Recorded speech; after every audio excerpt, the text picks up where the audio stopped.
No more long and boring lectures, no more poor quality videos, and no more second-hand lectures. A-Team Commerce Academy brings you next level ACCA lectures you deserve. के अंदर हम शुरू कर रहे हैं consolidation of financial statements. ठीक है, तो जैसा कि आप टाइमलाइन देख रहे हो, आपको पता चल जाएगा हम यहाँ किस तरह से चलने वाले हैं। First we are going to talk about consolidation, कब कंसोलिडेशन करना पड़ता है, क्यों करना पड़ता है, कंसोलिडेशन के स्टेप्स देखेंगे कि भाई इसका मतलब क्या हुआ और यहाँ काम क्या करना पड़ेगा, क्या सीखना पड़ेगा। एंड देन कंसोलिडेशन के अंदर कुछ वर्किंग नोट्स हैं, कुछ वर्किंग नोट्स हम इस सेशन में देख लेंगे, बाकी हम अगले सेशन में देखने वाले हैं। ठीक है जी, शुरू करते हैं। सबसे पहले तो ये समझते हैं कि भाई ये कंसोलिडेशन क्यों करना पड़ता है, कब करना पड़ता है। अगर आप देखें यहाँ पर ध्यान से, when a company holds controlling interest over another. ठीक है जी, एक कंपनी दूसरी कंपनी को कंट्रोल करती है। वैसे तो इसके अंदर डेफिनेशन हम देखने जाएंगे तो और लंबा हो जाएगा, बट बेसिकली यहाँ पर the key word is control.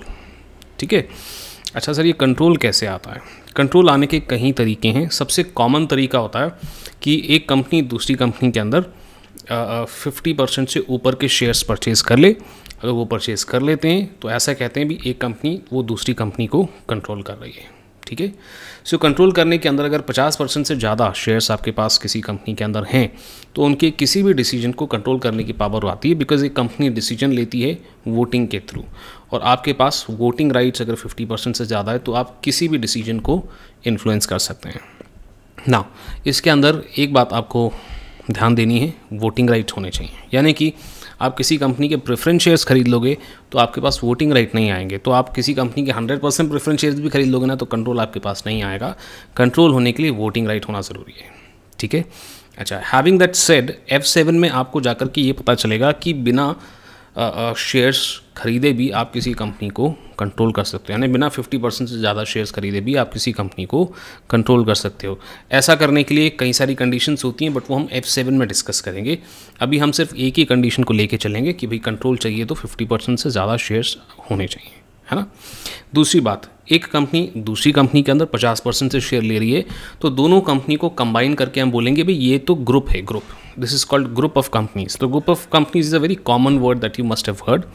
तो दैट बेसिकली मीन्स कि सर एक कंपनी सिर्फ दूसरी कंपनी के अंदर ही इन्वेस्ट कर सकती है क्या, सिर्फ उसके ऊपर कंट्रोल कर सकती है? नहीं, वो चाहे तो 10 कंपनियों के 50% से ज़्यादा शेयर खरीद ले और 10 कंपनियों के ऊपर कंट्रोल कर ले। सो इस तरह से ग्रुप के अंदर 11 कंपनियां हो जाएंगी। एक कंपनी तो वो जो शेयर्स खरीद रही है और दूसरी वो कंपनीज जिनके शेयर्स खरीदे गए हैं। ठीक है, ये बहुत बेसिक सी बात, ज़्यादा इन डेप्थ इसमें रिक्वायरमेंट नहीं है डिस्कशन इससे ज़्यादा। अच्छा जी, क्यों करना पड़ता है कंसोलिडेशन, ये समझना है हमको। ठीक है, तो हमें ये तो समझ में आ गया कि एक कंपनी दूसरी कंपनी के अंदर कंट्रोल करती है अगर, तो कंसोलिडेशन करने की ज़रूरत होती है ना। अब हम ये समझ रहे हैं कि कंसोलिडेशन क्यों करने की ज़रूरत होती है और कंसोलिडेशन है क्या, ये भी आपको थोड़ा सा यहाँ पर मैं बताऊँगा। कंसोलिडेशन करने की ज़रूरत इसलिए होती है, फॉर एग्जांपल आप, दैट्स राइट, आप एक कंपनी के अंदर इन्वेस्ट करना चाहते हैं और वो पर्टिकुलर कंपनी ने 10 और कंपनियों के अंदर इन्वेस्ट करके रखा हुआ है। To make your decision whether to invest in that particular company और नॉट, आपको उस कंपनी के फाइनेंशियल स्टेटमेंट्स और बाकी 10 कंपनियों के फाइनेंशियल स्टेटमेंट्स भी देखने पड़ेंगे। यानी कि 11 फाइनेंशियल स्टेटमेंट्स देखने पड़ेंगे in order to decide whether to invest in one company और नॉट। समझ रहे हो बाहर? तो 11 फाइनेंशियल स्टेटमेंट, तो क्या ज़्यादातर शेयर्स के इन्वेस्टर एक फाइनेंशियल स्टेटमेंट देख लें, वही बहुत बड़ी बात है। सो यूज़र्स के लिए कहना, अकाउंटिंग बॉडीज़ का कहना था भाई यूज़र्स ऑफ फाइनेंशियल स्टेटमेंट्स के लिए बड़ा मुश्किल हो जाएगा।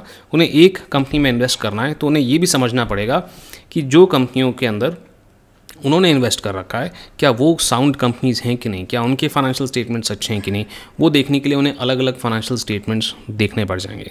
एंड इन दैट सिनेरियो उन्होंने कहा कि एक कंसोलिडेटेड फाइनेंशियल स्टेटमेंट्स आपको बनाने पड़ेंगे जिसके अंदर आप सब की बैलेंस शीट्स को मिलाकर एक बैलेंस शीट बना लो। सबका फाइनेंशियल जो आपका वो है प्रॉफिट लॉस है, मिला करके एक प्रॉफिट लॉस बना लो। ठीक है, सो 11 का मिलाकर एक हो जाएगा और फिर यूज़र को सिर्फ वो एक फाइनेंशियल स्टेटमेंट, एक सेट ऑफ फाइनेंशियल स्टेटमेंट देखना है अपना डिसीजन लेने के लिए। ठीक है, तो जो कंपनी पैसा इन्वेस्ट कर रही होती है उसे हम पेरेंट कंपनी कहते हैं और जो कंपनी के अंदर पैसा इन्वेस्ट हो रहा होता है 50% से ज़्यादा, उसे हम सब्सिडरी कंपनी कहते हैं, ठीक है ना।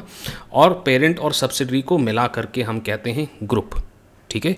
And basically that means consolidation का मतलब क्या हुआ कि ये जो ग्रुप है, जैसे अगर दो कंपनी का एग्जांपल लेते हैं, एक पेरेंट और एक सब्सिडरी, दोनों का मिलाकर ग्रुप बन गया। इस ग्रुप का एक फाइनेंशियल स्टेटमेंट होना चाहिए ताकि user of financial statement parent में इन्वेस्ट करना चाहता हो या सब्सिडरी में इन्वेस्ट करना चाहता हो, उसे सिर्फ एक फाइनेंशियल स्टेटमेंट देखना पड़े, ठीक है, सारे देखने की ज़रूरत ना पड़े। ओके, तो अगर आप पेरेंट कंपनी के शेयर्स खरीदना चाहते हो तो आप सिर्फ एक फाइनेंशियल स्टेटमेंट देखोगे और उसी में समझ जाओगे कि एज ए ग्रुप ये कैसा परफॉर्म कर रहे हैं, ठीक है। So this is the why. ये वाई समझना बड़ा ज़रूरी है आप लोगों के लिए, बिकॉज ये कंसोलिडेशन कॉन्सेप्ट जो है ना, स्किल लेवल में भी आएगा, प्रोफेशनल लेवल में भी आएगा। अगर बेसिक्स हमारे स्ट्रांग होते हैं तो समझना हमारे लिए बहुत आसान हो जाता है, ठीक है जी। चलिए, सो मूविंग अहेड, यहाँ पर अब हमें ये समझना है कि इम्प्लीकेशन क्या होंगे कंसोलिडेशन के। तो ये भी हम डिस्कस कर चुके हैं। इम्प्लीकेशन ये है कि ग्रुप के अंदर जो कंपनीज़ हैं, पेरेंट, सब्सिडरी और दूसरी सब्सिडरीज में, सबको मिलाकर एक ग्रुप बन रहा है। इन ग्रुप को क्या करना पड़ेगा, one set of consolidated financial statements बनाना पड़ेगा। तो अपनी बैलेंस शीट को भी वो जोड़ लेंगे, स्टेटमेंट ऑफ प्रॉफिट लॉस को भी जोड़ लेंगे, ठीक है। दूसरी बात, सर ये होगा कैसे, इसका प्रोसेस क्या है, ये सवाल आपको पूछना चाहिए, बिकॉज ग्रुप का कंसोलिडेशन करना आपका काम है, ये आपको सीखना है, ठीक है। तो भाई मैं बुक के अंदर शायद 5 स्टेप लिखे हुए, मैं केवल 3 स्टेप बता रहा हूँ आपको। 3 चीज़ें सीखनी यहाँ पर आपको। पहली चीज़ बहुत ही सिंपल है, आपको क्या करना है, बैलेंस शीट के अंदर फॉर एग्जांपल 2 कंपनियां हैं, दोनों को एसेट्स को जोड़ लो, दोनों के लाइबिलिटीज़ को जोड़ लो, except for a few items everything is going to simply be added, ठीक है। फॉर एग्जांपल यहाँ पे 10,000 का प्रॉपर्टी प्लांट एंड इक्विपमेंट है और सब्सिडरी के अंदर भी 5,000 का प्रॉपर्टी प्लांट एंड इक्विपमेंट है, तो दोनों को जोड़ लोगे तो कंसोलिडेटेड फाइनेंशियल स्टेटमेंट्स के अंदर 15,000 का प्रॉपर्टी प्लांट एंड इक्विपमेंट हो जाएगा। जस्ट एन एग्जांपल, ठीक है। आगे जाकर इसको और समझते हैं। दूसरा काम आपको होगा कि आपको कुछ आइटम्स को कैलकुलेट करने के लिए सेपरेट वर्किंग नोट्स बनाने होंगे। इसमें से एक वर्किंग नोट, 2 वर्किंग नोट हम इस सेशन में समझ लेंगे। तीसरी बात है कि आपको intra group trading, intra group trading का मतलब क्या है, पेरेंट और सब्सिडरी एक दूसरे में अगर ट्रांजैक्शन कर रहे हैं एक दूसरे के बीच में, यानी कि पेरेंट सब्सिडरी को कोई माल बेच रहा है और वाइस वर्सा, तो इसका भी आपको एडजस्टमेंट क्या करना होगा ये भी हम देखेंगे, ठीक है। तो अभी पहली स्टेप से हम शुरू कर रहे हैं, भी असेट्स और लाइबिलिटीज़ को कैसे मिलाना है, how are we going to actually combine them, that is what we are going to start with. Very simple, देखें ज़रा। स्टेप नंबर 1, आपको असेट्स और लाइबिलिटीज़ को मिला लेना है। इसमें कुछ चीज़ें आप नहीं मिलाएंगे। कौन सी चीज़ें हैं सर, इन्वेस्टमेंट इन सब्सिडरी। भाई पेरेंट कंपनी ने सब्सिडरी कंपनी के अंदर कुछ पैसा इन्वेस्ट किया है, तो वो पेरेंट कंपनी के स्टेटमेंट ऑफ फाइनेंशियल पोजीशन के अंदर इन्वेस्टमेंट के नाम से दिखाई देगा, ठीक है। तो जब आप इन दोनों को ऐड करने जाएंगे तो इस इन्वेस्टमेंट को आपको नहीं इंक्लूड करना, आपको एक एग्जांपल के थ्रू दिखाता भी हूँ। और इसे हटा करके इसकी बजाय आपको क्या लेकर आना है, गुडविल लेकर के आना है, ठीक है। How are we going to do that, let's talk about it little later. दूसरी बात है, वो कह रहे हैं कि जब आप चीज़ें मिला रहे हैं तो सब्सिडरी का इक्विटी के अंदर जितने भी आइटम्स हैं, जैसे share capital, share premium, revaluation surplus, retained earnings, ये सब आप ऐड नहीं करेंगे, उसे हटा देंगे, ठीक है। ओनली दैट सब्सिडरी का equity items they are not going to be added, ठीक है। एक छोटे से क्वेश्चन से इसको समझ के देखें। ये बड़े प्यार से मैंने बैलेंस शीट कस्टमाइज्ड आप लोगों के लिए बनाई है। इसी क्वेश्चन को हम आगे बार बार लेकर के जाएंगे और कॉन्सेप्ट्स को समझने के लिए। फिलहाल देखें, PPLC जो है वो 90% जो शेयर्स हैं वो इन्वेस्ट कर रहे हैं SPLC के अंदर। So see how smart I am, P for parent, S for subsidiary, ठीक है। ये कोई बहुत बड़ी बात नहीं है, हर किताब में ऐसे ही होता है। Anyways, so their statement of financial position for the year ended 31 December, यानी कि जब उन्होंने पैसा इन्वेस्ट किया है उसको 1 साल ही हुआ है, and coincidentally that is the year and also 31 दिसंबर। इसके आपको स्टेटमेंट ऑफ फाइनेंशियल पोजीशन से बैलेंस शीट, अभी PNL की बात नहीं कर रहे, सिर्फ बैलेंस शीट की बात करेंगे। देखें यहाँ पर नॉन करंट असेट्स आपको दे करके रखा हुआ है, ठीक है। Property plant and equipment parent का और सब्सिडरी का आपको दे करके रखा है। एग्जाम में भी सवाल में आपको इसी तरह से इन्फॉर्मेशन दे रखी होगी। तो जब कंबाइन करोगे तो 12 और 3 को ऐड करके 15 हो जाएगा। सिंपल, प्लस करना तो आता ही है हमको। अच्छा, अगली बात है investment, shares in S company. देख रहे हो आप, ये इन्वेस्टमेंट को हमें ऐड नहीं करना, यानी कि कंसोलिडेटेड फाइनेंशियल स्टेटमेंट्स में इस इन्वेस्टमेंट को हटाना है और इसकी बजाय गुडविल लेकर के आनी है। कितने से आएगी गुडविल वो बाद में डिस्कस करेंगे, बट गुडविल आएगी ज़रूर। अच्छा, अगली बात आ जाती current assets. Current assets 20,000 parent के हैं, 8,000 उसके, दोनों मिला के 28,000 हो गया, कहानी ख़त्म। ठीक है, आगे बढ़ते हैं। इक्विटी पे आगे देखो, इक्विटी मैंने कहा था कि सब्सिडरी की इक्विटी ऐड नहीं करेंगे हम, तो इक्विटी शेयर्स पेरेंट के ही दिखेंगे, तो पेरेंट के 6,000 दिख रहे हैं। Share premium also a part of equity, 3,000 का 3,000 ही दिखेगा, यानी कि 2,500 ऐड नहीं होने वाला। रिटेन्ड अर्निंग्स को अगर हम देखें तो रिटेन्ड अर्निंग्स के अंदर 8,000 पेरेंट का रहेगा, बट सब्सिडरी के प्रॉफिट में कुछ हिस्सा पेरेंट के प्रॉफिट्स में रिटेन्ड अर्निंग्स में ऐड होगा। वो कितना होगा वो बाद में देखेंगे, उस पर डिस्कशन अभी नहीं कर रहे।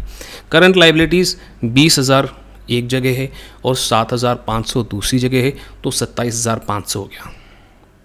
ऐड करना तो बड़ा आसान है, तो हमें पता है कि किस किस चीज़ को ऐड करना है, हमने इनको ऐड कर दिया। हमें पता है इन्वेस्टमेंट को रिप्लेस करके गुडविल लाना है, हमें पता है कि रिटेन्ड अर्निंग्स की बजाय कुछ और आ जाएगा। देखें, इसका एक सोल्यूशन आपको मैं दिखा दूं ताकि आप पिक्चर कर पाएँ इसको। देखें आप, प्रॉपर्टी प्लांट एंड इक्विपमेंट दोनों ऐड हो गया। देखो शेयर्स हमने कंसोलिडेटेड में, आपको क्वेश्चन मार्क दिख रहा होगा और मैंने लिखा भी है कि इसे गुडविल से रिप्लेस किया जाएगा। करंट असेट्स देखें सिंपली ऐड हो गया है। टोटल पे मैंने क्वेश्चन मार्क इसलिए लिखा है बिकॉज वो डिपेंड करता है कि गुडविल का अमाउंट कितना आएगा, तो टोटल उस हिसाब से हमारा चेंज हो सकता है। इक्विटी साइड के अंदर देखें 6,000 और 2,000 को हमने ऐड नहीं करना है, 6,000 एज इट इज़ आ जा रहा है। 3,000 और 3,500 को ऐड नहीं करना है, 3,000 एज इट इज़ आ जाएगा। रिटेन्ड अर्निंग्स के अंदर 8,000 के अंदर 1,000 का कुछ पोर्शन ऐड होगा, कितना होगा वो मैं आपको बाद में बताऊंगा, इसलिए 8,000 प्लस क्वेश्चन मार्क है। नॉन कंट्रोलिंग इंटरेस्ट आप देखो मार्क किया हुआ मैंने, एक नया आइटम है, ये भी वर्किंग नोट के अंदर हम समझेंगे ये कैसे कैलकुलेट होता है। करंट लाइबिलिटीज़ को हम एज इट इज़ ऐड करके 27,500 हमने लिख दिया है। ठीक है, तो पहला स्टेप तो सर हमको क्लियर हो गया, हमें पता है कि सिंपल ऐड करना है और कुछ चीज़ों को अवॉइड करना है। ठीक है, इसके अंदर कोई कॉम्प्लिकेशन नहीं आती, ये एज इट इज़ काम होता है। ठीक है, इसके ऊपर आपको मल्टीपल टास्क क्वेश्चंस आते हैं, जिसके अंदर ये वाला जो काम आपने अभी सीखा है ना, इसमें हर आइटम को ऐड करने के आधे मार्क मिलते हैं आपको। यहाँ पर कितने आइटम्स थे, property plant and equipment, current assets था, है ना, इक्विटी शेयर्स और share premium as it is हमने लिख दिया और करंट लाइबिलिटीज़ को ऐड कर दिया। आप यहाँ पर समझ लें आपके 5 × 0.5 कितना हो गया, 2.5 मार्क आपके यहाँ पक्के हो गए सिर्फ इस काम के अंदर। ठीक है, मल्टीपल टास्क क्वेश्चन की बात कर रहा हूँ, MTQ की बात कर रहा हूँ, उसके अंदर एज इट इज़ जो है ये ऐड हो जाती हैं चीज़ें। ठीक है जी, तो कितना सिंपल है ना। तो अब हमारा ध्यान बढ़ना चाहिए टूवर्ड्स दी वर्किंग नोट्स। अब दूसरे कदम पे आ रहे हैं, पहला हो भी गया, दूसरा कदम है वर्किंग नोट। पहला वर्किंग नोट देखें आपकी स्क्रीन पे। अब देखें यहाँ पर वर्किंग नोट 1 लिखा हुआ है, ग्रुप स्ट्रक्चर, जिसके अंदर आपको एग्जामिनर को बस बताना होता है कि असल में हो क्या रहा है। देखें यहाँ पर पेरेंट और सब्सिडरी, ये बताना है आपको कि कौन सी डेट को कितना परसेंटेज शेयर अक्वायर किया गया है। F3 पेपर में ऐसा वर्किंग नोट आपको बनाने के लिए कोई ज़रूरत नहीं है, बट यही वर्किंग नोट F7 के अंदर आपको बनाना पड़ेगा।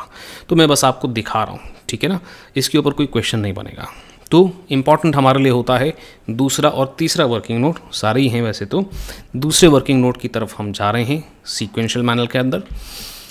दूसरे वर्किंग नोट के अंदर आप कैलकुलेट कर रहे हैं नेट असेट्स। चलें, अब यहाँ पर डिस्कशन करने से पहले और नोट्स के ऊपर देखने की बजाय पहले मेरी बात सुन लो, मेरी तरफ देख लो, ठीक है ना। What is going to happen here, class 12 के अंदर आप एक एंट्री करते थे बिजनेस को परचेज करने वाली, इफ़ यू वुड रिमेंबर, जिसके अंदर आप जिस कंपनी को खरीद रहे थे उसके एसेट्स को डेबिट कर देते हो क्योंकि अब उनके एसेट्स हमारे हुए, उनकी लाइबिलिटीज़ को क्रेडिट करते थे क्योंकि अब उनकी लाइबिलिटीज़ हमारी हुई, और फिर परचेज कंसिडरेशन कितना सामने वाले को हमें पेमेंट करना है वो अमाउंट भी हम क्रेडिट करते थे।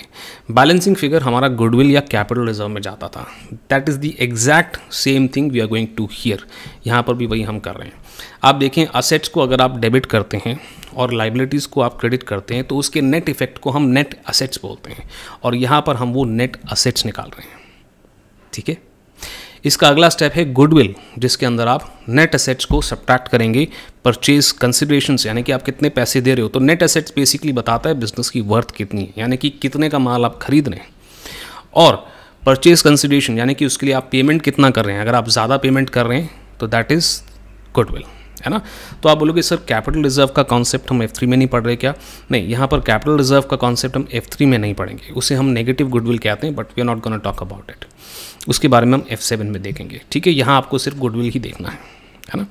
चलें, तो नेट असेट्स यानी असेट्स माइनस लाइबिलिटीज़, है ना। एक तरीका और है इसका, आप डायरेक्टली इक्विटी अमाउंट ले लो, क्योंकि बैलेंस शीट में 3 ही तो आइटम होती हैं, असेट, लाइबिलिटी एंड इक्विटी, है ना। तो असेट और लाइबिलिटी को आप अगर हटा दें तो इक्विटी आता है, तो कहते हैं आप डायरेक्टली इक्विटी ले लो ना, ठीक है। And that is what we are going to do in net assets. हम डायरेक्टली इक्विटी के अंदर जो आइटम्स हैं वो ले रहे हैं, है ना। यही मेथड रेशियो एनालिसिस के अंदर भी आप यूज़ कर सकते हैं। अगर आप यहाँ ध्यान से देखें तो यहाँ 3 कॉलम बने हुए। सबसे पहले फर्स्ट कॉलम की तरफ आपका ध्यान जाना चाहिए, बाकी कॉलम्स को आप नहीं देखेंगे। पहला लिखा हुआ है डेट ऑफ एक्विजिशन, यानी कि जब खरीदा गया था उस तारीख को इक्विटी का क्या स्टेटस था, किसका? सब्सिडरी का, है ना। देखें तो equity, share capital, share premium, revaluation, surplus और रिटेन्ड अर्निंग्स जैसी आइटम, उनके अमाउंट क्या हैं वो आपको यहाँ लिखने होंगे, ठीक है।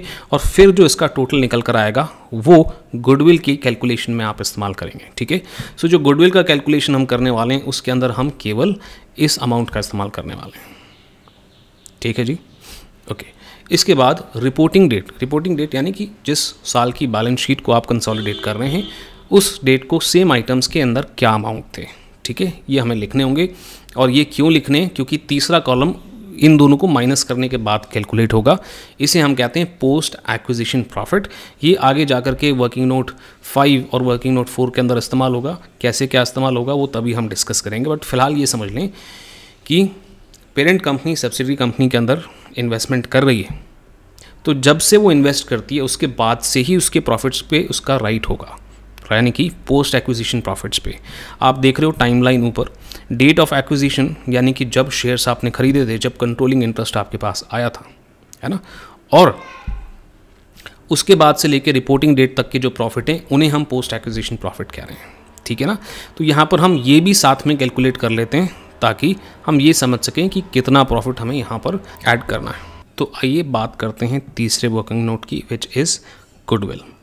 गुडविल के अंदर आप देखें तो मैंने जैसा कि आपको बोला, सबसे पहले तो आप क्या लेंगे कि कितना हम सामने वाले को पेमेंट कर रहे हैं, यानी कि कंसिडरेशन पेड, और उसमें से माइनस करेंगे बिजनेस की वर्थ। तो अगर आप ज़्यादा पे कर रहे हैं आंसर आपका पॉजिटिव में आएगा, and that is what we are going to call goodwill. The same thing that you used to do in 12th also. The only difference is कि यहाँ पर आप फेयर वैल्यू लेंगे, ठीक है। तो सबसे पहले तो हम फेयर वैल्यू लेंगे कंसिडरेशन पेड का। ये इन्फॉर्मेशन बहुत आसान होती है और हमेशा क्वेश्चन में एज इट इज़ दे रखी होती है। बैलेंस शीट के अंदर दे रखा होता है कि कितना अमाउंट इन्वेस्टमेंट का है, वही अमाउंट आप यहाँ पर पिक कर लेंगे। फिर होता है fair value of non controlling interest. अब सर ये क्या है भाई? फॉर एग्जांपल एक कंपनी दूसरी कंपनी के अंदर 90% शेयर खरीदी है फॉर एग्जांपल, तो बचा हुआ 10% को हम नॉन कंट्रोलिंग इंटरेस्ट कहते हैं, यानी कि दूसरे छोटे मोटे शेयर होल्डर्स, ठीक है। तो उनकी फेयर वैल्यू क्या है वो भी हमें लेनी होती है। ये भी क्वेश्चन में आपको हमेशा दे रखा होगा, कभी आपको कैलकुलेट नहीं करना होता। अब इन दोनों को ऐड करेंगे तो 100% हमें पता चल जाएगा और उसमें से हम माइनस कर देंगे 100% बिजनेस की वर्थ को, and we'll arrive at the goodwill, as simple as that, ठीक है जी। सो ये तो हमारा हो गया वर्किंग नोट 3, है ना। अच्छा, तो यहाँ पर बस इतनी ही बात ध्यान में रखनी है कि कंसिडरेशन पेड में से हम क्या माइनस कर रहे हैं, व्हाट आर वी सब्ट्रैक्टिंग, कि बिजनेस का वर्थ कितना है। और बिजनेस का वर्थ हमने कहाँ निकाला? पिछले वर्किंग नोट के अंदर, नेट एसेट्स वाले, है ना, पहले कॉलम के अंदर। दूसरे और तीसरे कॉलम को बाद में डिस्कस करेंगे। फटाफट से क्वेश्चन देखें। वो कह रहे हैं जी 1 जनवरी X4 को Yogi acquired 80% of the share capital of Bear. तो क्लियरली आपको दे के रखा है 1 जनवरी X4 जो है वो डेट ऑफ एक्विजिशन है। 80% एक्वायर किया है तो डेफिनेटली 50% से ज़्यादा है तो बेयर सब्सिडी बन जाती है। 80% कंट्रोलिंग इंटरेस्ट है और 20% नॉन कंट्रोलिंग इंटरेस्ट है। अब वो कह रहे हैं at the date the share capital of Bear consisted of 600,000 equity shares of 50 cents each. तो ये आपको दे रखा है 100% इक्विटी का वैल्यू दे रखा है। 600,000 मल्टीप्लाई बाय 0.5 दैट मीन्स 300,000। 300,000 का 80% उन्होंने खरीदा है $1.4 मिलियन के अंदर। आगे देखें, डेट ऑफ एक्विजिशन पे रिजर्व्स कितना है वो भी आपको यहाँ दे रखा है। अच्छा, अब वो कह रहे हैं fair value of non controlling interest was valued at 300,000। मैंने बताया ना आपको क्वेश्चन के अंदर आपको वो डायरेक्टली उठा करके दे देंगे कि नॉन कंट्रोलिंग इंटरेस्ट का वैल्यू भी क्या है।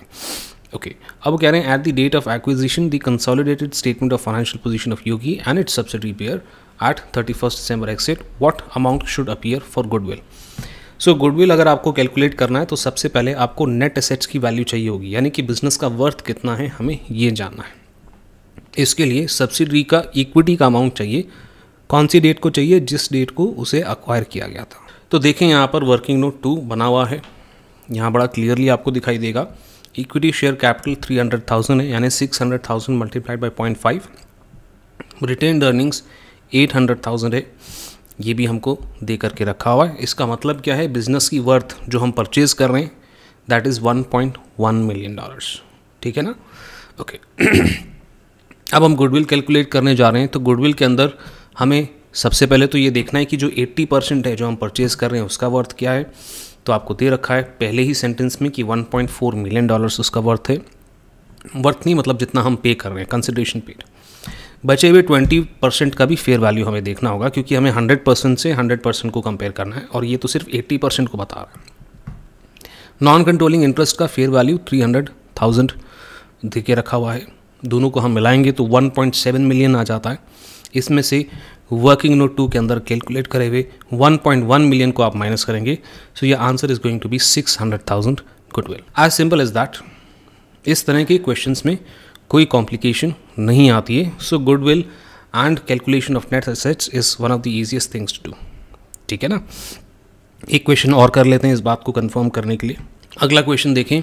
इस क्वेश्चन के अंदर वो कह रहे हैं जी 1 जनवरी को एक कंपनी है अल्फा, उन्होंने खरीद लिए 90,000 ordinary shares of $1 each in beta company for 270,000।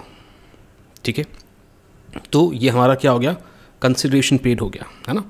अब वो कह रहे हैं एट दैट डेट, यानी कि उस तारीख को जब शेयर्स अक्वायर करेंगे, यानी डेट ऑफ एक्विजिशन पे रिटेन्ड अर्निंग्स आपको 90,000 दे रखी हैं। ठीक है, fair value of beta company assets at acquisition were equal to their book values, है ना? तो कहने जो बुक वैल्यू था उसी के बराबर था फेयर वैल्यू। ठीक है, अच्छा अब वो कह रहे हैं 3 साल के बाद है ना, ये मतलब ये एक्विजिशन 3 साल पहले हुआ था। 3 साल के बाद वो कह रहे हैं 31 दिसंबर X2 को स्टेटमेंट ऑफ फाइनेंशियल पोजीशन दोनों कंपनीज का दे करके रखा हुआ है। यहाँ पर वो कह रहे हैं जी आपको नेट एसेट्स दे करके रखे हुए डायरेक्टली 230,000 एंड 260,000। तो प्लीज़ रिमेंबर ये रिपोर्टिंग डेट है हमारी 31 दिसंबर X2। नेट एसेट्स के अंदर रिपोर्टिंग डेट के फिगर नहीं चाहिए होते, डेट ऑफ एक्विजिशन के फिगर चाहिए होते हैं अगर हमें गुडविल निकालना है तो, जो हमें दे रखा है। देखिए इक्विटी शेयर कैपिटल के अंदर तो कोई चेंज नहीं है, बिकॉज ऑफ विच 100,000 की जो इक्विटी शेयर कैपिटल आज हमें बैलेंस शीट में दिख रही है वही 3 साल पहले होगी, तो हमने वही अमाउंट ले लिया है। ठीक है ना? और 90,000 का हम रिटेन्ड अर्निंग्स ले रहे हैं क्योंकि ये क्वेश्चन में हमें दे रखा है। तो गुडविल के लिए जो हमें वर्थ, बिजनेस का वर्थ है at the date of acquisition, not at the reporting date, that is 190,000। ठीक है, अब हमें वर्थ पता चल गया है। अब हम ये देखें कि fair value of consideration paid कितना है, वो भी आपको टॉप पे दे करके रखा हुआ है। It is 270,000। Date of acquisition पे इतना वैल्यू दे करके उन्होंने इसे परचेज किया था। ठीक है जी, एंड इसके अंदर आप ऐड कर लेंगे फेयर वैल्यू ऑफ NCI यानी कि non controlling interest at acquisition, उसमें से आप माइनस कर देंगे fair value of net assets जो वर्थ हमने वर्किंग नोट 2 में निकाला था, और आपका गुडविल जो है वो निकल करके आ जाएगा। देखें आखिरी सेंटेंस यहाँ पे क्या लिखा है, वो कह रहे हैं share capital of beta company has remain unchanged, जो हमने कहा था। Fair value of non controlling interest 42,000 है, ऐसा सवाल में आपको दे रखा है। ठीक है ना? तो ये 42,000 डायरेक्टली क्वेश्चन में दे रखा है, कोई कैलकुलेशन का मोहताज नहीं है ये। ठीक है ना? तो एज इट इज़ आपका गुडविल 122,000 निकल करके आ जाएगा। ठीक है, तो आप देखो भले यहाँ पर भी हमने क्वेश्चन कितना भी बड़ा बना दिया उन्होंने, मगर डिटेल तो हमें उतनी ही चाहिए थी, पिछले क्वेश्चन में भी और इस क्वेश्चन के अंदर भी, एंड दैट इज़ इट। इससे ज़्यादा गुडविल की कैलकुलेशन में कुछ नहीं है। ठीक है, तो हमारा ये सेशन ख़त्म होता है। अगले सेशन के अंदर हम नॉन कंट्रोलिंग इंटरेस्ट और इसके अलावा और कई सारे वर्किंग नोट्स भी देखेंगे। ठीक है जी, प्रैक्टिस करें, डाउट है तो डिस्कॉर्ड सर्वर पे पूछ लें। मिलता हूँ मैं आपसे अगले सेशन में।